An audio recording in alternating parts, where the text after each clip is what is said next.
도쿄 긴자 최고급 스시집 40년 장인이 평생 처음으로 무릎을 꿇었습니다. 그를 굴복시킨 것은 다름 아닌 한국쌀 한 그릇이었습니다. NHK 방송국에 날아든 극비 보고서 제목부터 충격적이었습니다. 일본 농업 완전 붕괴 임박. 일본 정부는 패닉 상태에 빠졌고 언론사 내부에서는 격론이 벌어졌습니다. 한국 기술을 인정할 수 없다는 강경파와 현실을 직시해야 한다는 온건파 사이의 팽팽한 대립. 그런데 한국 현지에서 목격한 진실은 더욱 충격적이었습니다. 세계 3위 경제대국 일본이 농업 분야에서 완전히 무너지고 있었고 그동안 무시해왔던 이웃나라는 이미 전 세계 30개국을 점령한 농업 제국을 건설하고 있었습니다. 사막에서 채소를 키우고 유럽 선진국들이 기술을 배우러 오는 놀라운 현실 앞에서 일본 기자는 경악했습니다. 하지만 진짜 충격은 따로 있었습니다. 한국이 15년 전부터 치밀하게 준비해온 이 모든 계획이 단순한 농업 혁신이 아니었다는 사실 말입니다. 과연 한국의 진짜 목적은 무엇이었을까요? 그리고 일본은 이 위기를 어떻게 극복할 수 있을까요? 놀라운 진실이 지금 공개됩니다. 안녕하세요. 저는 다나카 아유미입니다. 도쿄 NHK 방송국에서 6년째 국제부 기자로 일하고 있어요. 평소에는 정치나 외교 뉴스를 다루고 있었는데 얼마 전에 제 인생을 완전히 뒤바꿔 놓은 일이 있었거든요. 오늘은 그 이야기를 들려드리려고 합니다. 그날은 평범한 목요일 밤이었어요. 편집실에서 늦게까지 일하고 있었는데 형광등이 깜빡거리면서 사무실 분위기가 좀 을씨년스러웠거든요. 그런데 갑자기 팩스기에서 삐삐 소리가 나더라고요. 웬 팩스가 이렇게 늦은 시간에 오나 싶어서 확인해 봤는데 제목부터가 심상치 않았어요. 일본 농업 임계점 도달이라고 적혀 있었거든요. 농림수산성에서 보낸 극비 보고서 요약이었는데 내용을 읽어보니 정말 충격적이었어요. 한국산 쌀이 대량으로 들어오면 일본 농업이 몇 년 만에 완전히 무너질 수 있다는 경고였거든요. 솔직히 처음에는 좀 의아했어요. 우리나라가 세계 3위 경제대국인데 쌀 하나 때문에 이렇게 난리가 날 일인가 싶었거든요. 그런데 다음날 아침에 진짜 충격적인 일이 벌어졌어요. 평소에 자주 가던 긴자에 스시집이 있었거든요. 하세가와 스시라는 곳인데 40년 넘게 한자리에서 장사하고 계신 사토 히로시 사장님이 계시는 곳이에요.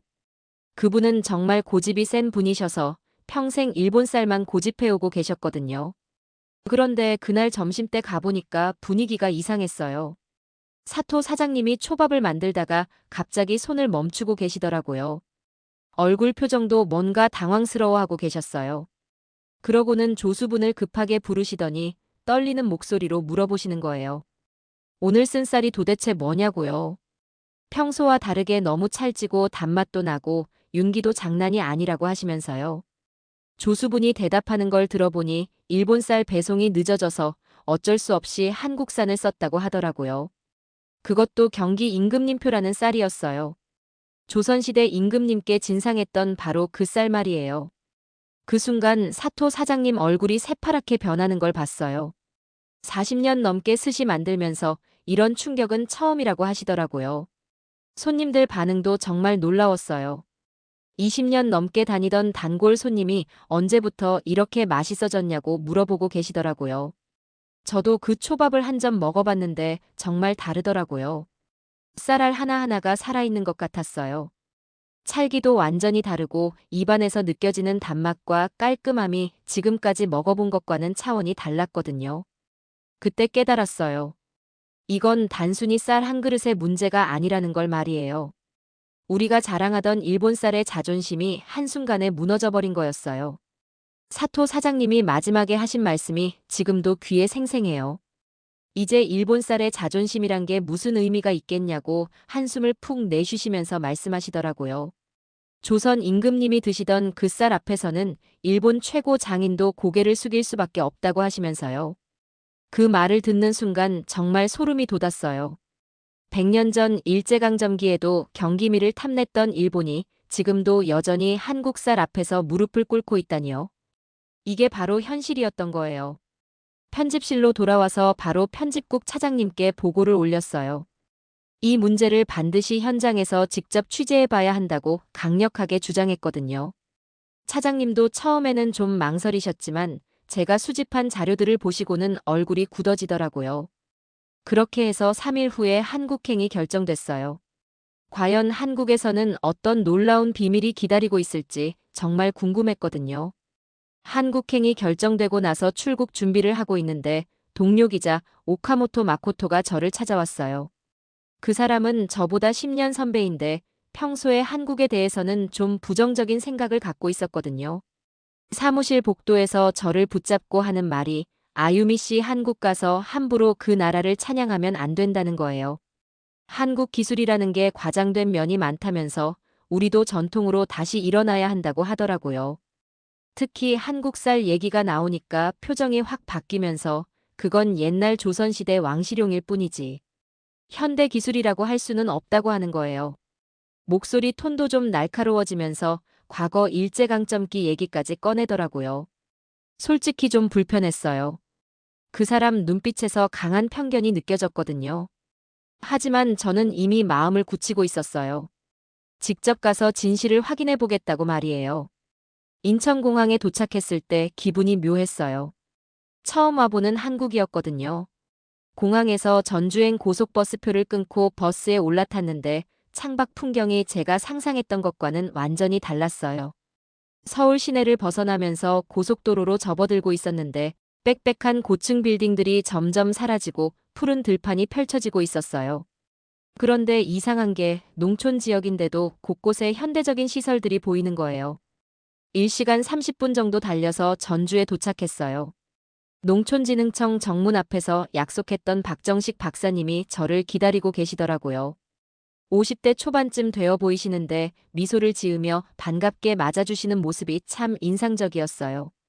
박사님이 첫마디로 하신 말씀이 환영합니다. 한국 농업의 진짜 모습을 보여드리겠습니다. 라고 하시더라고요. 그런데 그 말투에서 뭔가 자신감이 느껴졌어요. 마치 정말 대단한 걸 보여줄 준비가 되어 있다는 듯한 느낌이었거든요. 연구소 건물로 들어가면서 복도를 걸어가고 있었는데 벽에 걸린 사진들을 보니까 놀라웠어요. 사우디아라비아 사막에서 채소를 키우는 사진, 네덜란드 농업 관계자들이 방문한 사진, 아프리카에서 한국 기술로 농사 짓는 사진들이 쭉 걸려 있더라고요. 박사님이 설명해 주시는 걸 들어보니 이미 30개가 넘는 나라에서 한국 농업 시스템을 도입해서 성과를 거두고 있다고 하시더라고요. 정말 믿기지 않았어요. 일본에서는 전혀 들어본 적이 없는 얘기였거든요. 그리고 나서 첨단 재배실로 안내해 주시는데 문을 열고 들어가는 순간 정말 깜짝 놀랐어요. 이게 농업시설이 맞나 싶을 정도로 완전히 다른 세계였거든요. 벽면 가득히 대형 디스플레이가 걸려 있었는데 거기에 온도, 습도, 이산화탄소 농도가 실시간으로 숫자가 바뀌면서 표시되고 있었어요. 마치 우주선 조종실 같은 느낌이었거든요. 그런데 더 놀라운 건 그 다음이었어요. 드론이 윙윙거리면서 천장 위로 날아다니고 있었거든요. 박사님 말씀으로는 저 드론이 작물 상태를 실시간으로 촬영해서 인공지능한테 전송한다고 하시더라고요. 수백 가지 품종의 쌀이 각각 다른 구역에서 자라고 있었는데 각 구역마다 온도와 습도가 다르게 설정되어 있었어요. 인공지능이 품종별로 최적의 환경을 분석해서 자동으로 조절하고 있다고 하시더라고요. 정말 입이 안 닫아졌어요. 이게 농업이 맞나 싶었거든요. 완전히 과학기술 산업이었어요. 일본이 아직도 농부 개인의 경험과 손맛에 의존하고 있을 때 한국은 이미 이런 미래 농업을 완성해 놓은 거였어요. 박사님이 자랑스럽게 설명해 주시는데 물 한 방울 나지 않는 사막에서도 한국 기술로 싱싱한 채소와 쌀을 생산하고 있다고 하시더라고요. 네덜란드나 독일 같은 유럽 농업 선진국들도 한국 시스템을 배우러 오고 있다고 하시면서요. 그 순간 정말 현실감이 안 들었어요. 세계에서 가장 까다롭다는 유럽 농업 시장에서도 한국 기술이 인정받고 있다니 상상도 못했거든요. 더 충격적인 건 호주의 대규모 농장에서도 한국 시스템을 쓰고 있고 심지어 아프리카 케냐에서도 한국 농업 기술로 식량 문제를 해결하고 있다는 얘기였어요. 이게 바로 한국이 세계 농업계를 완전히 뒤바꿔 놓은 혁명이었던 거예요. 박사님 말씀으론 농업은 이제 데이터 과학이라고 하시더라고요. 그 한마디가 제 머릿속을 완전히 하얗게 만들었어요. 농업이 데이터 과학이라는 박사님 말씀을 듣고 나서 더 자세한 얘기를 들어보고 싶어서 전북대학교로 향했어요. 거기서 김진호 교수님을 만나기로 했거든요. 미국 아이오와 주립대학에서 농업기계공학 박사학위를 받으시고 독일에서도 연구하신 분이라고 들었어요. 더 놀라운 건 그분이 일본 농림수산성과도 10년간 기술 교류를 해오신 분이라는 거였어요. 일본 농업 현실을 누구보다 정확히 아시는 분이었던 거죠. 교수님 연구실에 도착해서 문을 열고 들어가는데 벽면 가득히 그래프와 데이터가 붙어 있더라고요. 교수님이 자리에서 일어나시면서 반갑게 맞아주시는데 첫인상부터 뭔가 자신 있어 보이시더라고요. 교수님이 보여주신 자료를 보는 순간 정말 말이 안 나왔어요. 한국 농업이 정말 갤럭시급으로 진화해 있었거든요. 스마트팜 기술부터 드론 방제, 사물 인터넷, 온실, 인공지능 작황 예측까지 이게 농업이 아니라 거의 반도체 수준의 첨단 기술이었어요. 교수님이 자랑스럽게 설명해 주시는데 지금 전 세계가 한국에 배우러 오고 있다고 하시더라고요. K팝만큼이나 K농업이 세계를 사로잡고 있다면서요. 농사도 이제 삼성 갤럭시급 기술력으로 완전히 바뀌었다는 분석이었어요. 그런데 일본 현실 얘기가 나오니까 교수님 표정이 좀 안타까워지시더라고요. 아직도 전통 방식만 고수하고 있다면서 물론 장인의 손맛은 좋지만 기계화와 자동화 속도는 한국에 비해 완전히 뒤처져 있다고 하시더라고요. 스마트팜 도입은 있지만 한국보다 최소 10년은 뒤처져 있고 아직도 수작업장인 정신만 강조하고 있다는 뼈아픈 지적이었어요. 교수님이 한숨을 내쉬면서 하신 말씀이 일본이 과거에 머물러 있는 동안 한국은 미래로 날아갔다고 하시더라고요. 구체적인 기술력 비교 자료를 보여주시는데 정말 충격적이었어요. 한국의 스마트팜은 인공지능이 실시간으로 온도, 습도, 이산화탄소 농도까지 완벽하게 조절하고 있었거든요. 드론이 하늘에서 작물 상태를 스캔하고 사물 인터넷 센서가 토양의 모든 데이터를 수집해서 인공지능이 최적의 재배 환경을 만들어내고 있었어요. 이건 정말 반도체 공장 수준의 정밀함이었어요. 반면에 일본은 아직도 농부 개인의 경험과 직감에 의존하는 아날로그 방식이 주류라는 안타까운 현실이었거든요. 더욱 절망적이었던 건 생산성 차이였어요. 한국의 스마트팜은 같은 면적에서 일본의 3배 이상 수확량을 올리고 있었어요. 그것도 품질은 훨씬 뛰어나면서 말이에요. 교수님이 데이터를 보여주면서 설명해 주시는데 한국 농업은 이제 데이터 사이언스와 인공지능의 영역이라고 하시더라고요. 농부가 아니라 농업 엔지니어들이 논밭을 관리하는 시대가 되었다면서요. 일본처럼 감과 경험에 의존하는 농업으로는 절대 경쟁할 수 없다는 냉혹한 분석이었어요. 가장 뼈아팠던 건 국제적 위상의 차이였어요. 지금 독일, 네덜란드, 이스라엘 같은 농업 선진국들이 모두 한국 기술을 배우러 오고 있다는 소식이었거든요. 심지어 미국 실리콘밸리의 농업 스타트업들도 한국 시스템을 벤치마킹하고 있다고 하더라고요. 반면에 일본은 아직도 내수 시장에만 갇혀서 세계 무대에서는 점점 존재감이 사라지고 있다는 절망적인 현실이었어요. 교수님이 마지막으로 충격적인 말씀을 하시더라고요. 이제 농업도 K테크의 영역이라면서 한국이 농업계의 삼성전자가 되었다고 단언하시는 거예요. 그 말을 듣는 순간 정말 말문이 막혔어요. 일본이 자랑하던 장인 정신이 한국의 갤럭시급 기술 앞에서 완전히 무력해 보였거든요. 교수님이 추천해 주신 곳이 전남 고흥에 있는 스마트팜 혁신밸리였어요. 33만 평 규모의 거대한 미래 농업 단지라는 설명을 듣고 바로 고흥으로 향했어요. 고속도로를 달려서 도착한 현장을 보고 정말 기가 막혔어요. 이게 농장이 아니라 거대한 첨단 산업 단지였거든요. 마치 신도시 개발을 위해 미리 조성해 놓은 것처럼 평지 한복판에 펼쳐진 미래도시 같은 풍경이었어요. 안내를 받으며 들어가 보니 더욱 놀라웠어요. 이곳은 39세 이하 청년 창업농을 대상으로 2년간 집중 교육을 진행하는 곳이라고 하더라고요. 작물이 잘 자라는 모든 조건을 완벽하게 통제할 수 있도록 훈련시키고 나중에 현장에서 직접 생산까지 가능하도록 체계적으로 교육하고 있다는 설명이었어요. 일본의 고령화된 농촌과는 완전히 다른 차원이었어요. 젊은 사람들이 태블릿 하나로 수백 평의 농장을 관리하고 있는 모습을 보니까 정말 미래가 이미 와 있다는 생각이 들었거든요. 가장 충격적이었던 건 완전 자급자족 시스템이었어요. 물, 액비, 영양제 등 식물이 필요로 하는 모든 것들을 이곳에서 직접 제조해서 공급하고 있었거든요. 심지어 농가가 농촌에서 직접 만들 수 있는 소규모 시스템까지 갖춰져 있었어요.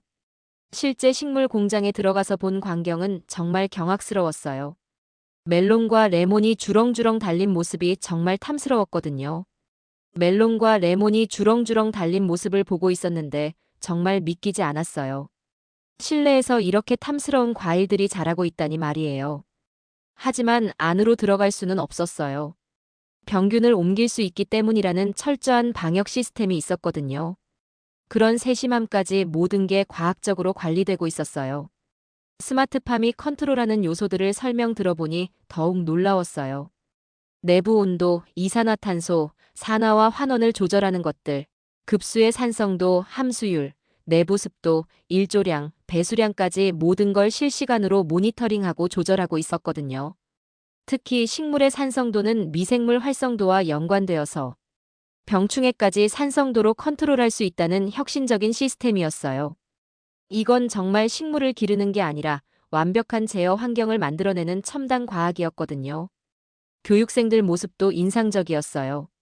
파종일과 정식일, 주수와 교육생 현황까지 모든 걸 체계적으로 기록하면서 함께 스마트팜을 운영하고 있었거든요. 매주 전국에서 200명씩 농업인들이 이곳을 참관하러 온다는 소식도 놀라웠어요. 미래의 농촌은 정말 달라질 것 같았어요. 이런 시설이 완성되면 도시 안에서도 충분히 농작물 생산이 가능할 것 같았거든요. 마지막으로 들은 이야기가 가장 충격적이었는데 미래의 농촌은 치유농업과 스마트팜을 중심으로 발전해 나간다는 비전이었어요. 농촌이 치유의 공간이 되면서 동시에 최첨단 생산의 공간이 된다는 혁신적인 개념이었거든요. 생산 효율성의 극대화와 치유, 전문성을 동시에 추구하는 완전히 새로운 농업 패러다임이었어요. 일본이 아직도 전통 방식에만 매달려 있는 동안 한국은 이미 미래 농업의 완전체를 만들어 놓은 거였어요. 이런 압도적인 차이를 직접 목격하고 나니 정말 할 말을 잃었거든요. 하루 종일 농업 기술의 압도적 차이만 보다 보니 정말 머리를 식힐 필요가 있었어요. 김 교수님이 제안해 주셨거든요. 한국 문화를 한번 가보는 게 어떻겠냐고 전주에 왔으니 한옥마을이라도 구경해 보자고 말씀하시더라고요. 저는 흔쾌히 동의했어요. 편견 없이 한국 문화를 바라보고 싶었거든요. 전주 한옥마을에 도착해서 첫인상은 정말 놀라웠어요. 기와 지붕이 끝없이 이어지는 풍경이 마치 시간 여행을 온 것 같았거든요. 김 교수님이 설명해 주시는데 이곳이 형성된 배경이 정말 흥미로웠어요. 1930년대 일본인들의 세력 확장에 반발해서 한국인들이 이 지역의 한옥촌을 형성했다는 역사적 사실이었거든요. 일본의 침탈에 맞서 한국 전통을 지키려던 선조들의 의지가 고스란히 남아있는 곳이었던 거예요. 그 순간 정말 복잡하고 착잡한 마음이 들었어요. 일본인으로서 우리 조상들이 저질렀던 일들에 대해 깊은 미안함을 느꼈거든요. 한국 사람들이 자신들의 전통과 정체성을 지키기 위해 얼마나 힘들었을지 생각하니 가슴이 아팠어요. 김 교수님도 제 표정을 보시고는 조심스럽게 말씀해 주시더라고요. 하지만 그런 아픈 역사가 있었기에 지금의 한국이 더욱 강해질 수 있었던 것 같다고, 과거를 원망하기보다는 미래를 향해 나아가는 것이 더 중요하다고 위로해 주시면서요. 그런데 더욱 놀라웠던 건 한국 사람들의 태도였어요. 저를 일본인이라고 해서 차별하거나 불편해하지 않았거든요. 오히려 따뜻하게 맞아주면서 자신들의 문화를 자랑스럽게 소개해 주었어요. 이런 포용력과 관대함이 바로 한국이 세계적으로 사랑받는 이유가 아닐까 싶었어요. 과거의 상처를 딛고 일어서서 더 큰 미래를 만들어가는 한국인들의 정신력이 정말 위대하다고 느꼈거든요. 길을 걸으면서 보니 정말 다양한 모습들이 어우러져 있었어요. 한복을 대여해서 입고 사진을 찍는 사람들의 모습이 너무나 자연스러웠거든요. 특히 젊은 커플들과 가족들, 외국인 관광객들이 한복을 입고 활짝 웃으며 사진을 찍는 모습이 정말 아름다웠어요. 한국의 전통 미적 감각이 현대와 이렇게 자연스럽게 어우러질 수 있다니 정말 신기했어요. 일본에서는 기모노를 입는 것이 이렇게 일상적이지 않은데 말이에요. 길거리 음식의 향기에 이끌려 이곳저곳을 둘러봤어요. 호떡, 꼬치구이, 붕어빵 등 다양한 먹거리들이 정말 맛있어 보였거든요. 김 교수님의 권유로 몇 가지를 맛봤는데 정말 놀라웠어요. 단순한 길거리 음식인데도 깊은 맛과 정성이 느껴졌거든요. 마지막으로 전주 비빔밥을 먹으러 들어간 식당에서 또 한 번 놀라게 됐어요. 김 교수님이 추천해 주신 곳이었는데 정말 예상을 뛰어넘는 맛이었거든요. 각종 나물과 고기, 그리고 고추장이 어우러진 조화가 정말 완벽했어요. 특히 밥이 너무나 찰지고 고소했는데 김 교수님이 웃으며 말씀해 주시더라고요. 이것도 전라도 쌀로 만든 밥이라고, 아까 농업 현장에서 본 그 놀라운 기술로 생산된 쌀이라고 설명해 주시면서요. 한옥마을을 걸으면서 정말 많은 생각이 들었어요. 한국 사람들의 문화적 포용력과 창조성이 농업 분야에서 보여준 혁신성과 맥을 같이 한다는 걸 느꼈거든요. 전통을 지키면서도 새로운 것을 받아들이고 그것을 자신만의 것으로 만들어내는 능력이 정말 뛰어나다고 생각했어요. 이제 일본으로 돌아가서 이 모든 소중한 경험을 많은 사람들과 나누고 싶었어요. 변화의 출발점이 되고 싶었거든요. 한국에서 보낸 사흘은 정말 제 인생을 바꿔놓은 시간이었어요. 오늘의 사연은 여기까지입니다. 일본 기자의 충격적인 한국 농업 현장 취재기를 통해 우리는 중요한 교훈을 얻을 수 있습니다. 한국이 세계 농업 강국으로 도약할 수 있었던 비결은 바로 혁신에 대한 열린 자세와 미래를 내다보는 장기적 안목이었습니다. 15년 전부터 차근차근 준비해온 스마트팜 기술, 데이터 과학을 농업에 접목시킨 창의적 발상, 그리고 전통을 지키면서도 새로운 기술을 받아들이는 균형 감각이 오늘의 성과를 만들어냈습니다. 특히 39세 이하 청년들이 농업을 첨단 기술 산업으로 인식하며 당당하게 도전하는 모습은 우리 사회의 밝은 미래를 보여줍니다. 땅을 파는 것이 아니라 데이터를 캔다는 젊은 농업인들의 자신감 넘치는 선언이 바로 그 증거입니다. 하지만 우리가 놓치지 말아야 할 점이 있습니다. 성공에 안주하지 않고 계속해서 혁신을 추구하는 자세입니다. 일본이 과거의 영광에만 머물러 있는 동안 한국이 미래로 나아갈 수 있었던 것처럼 우리 역시 현재에 만족하지 않고 끊임없이 발전해야 합니다. 전주 한옥마을에서 보여준 한국인의 포용력과 관대함, 아픈 역사를 딛고 일어선 강인한 정신력이야말로 우리가 지켜야 할 소중한 자산입니다. 이러한 정신으로 농업뿐만 아니라 모든 분야에서 세계를 이끌어가는 대한민국이 되기를 바랍니다. 변화를 두려워하지 않고 도전하는 용기, 그리고 겸손함을 잃지 않는 지혜가 우리의 미래를 더욱 밝게 만들 것입니다. 지금까지 긴 영상 시청해주셔서 감사합니다. 다음 영상에서 찾아뵙겠습니다. 더 재미있고 유익한 영상을 원하신다면 구독, 좋아요, 알림 설정 부탁드리겠습니다.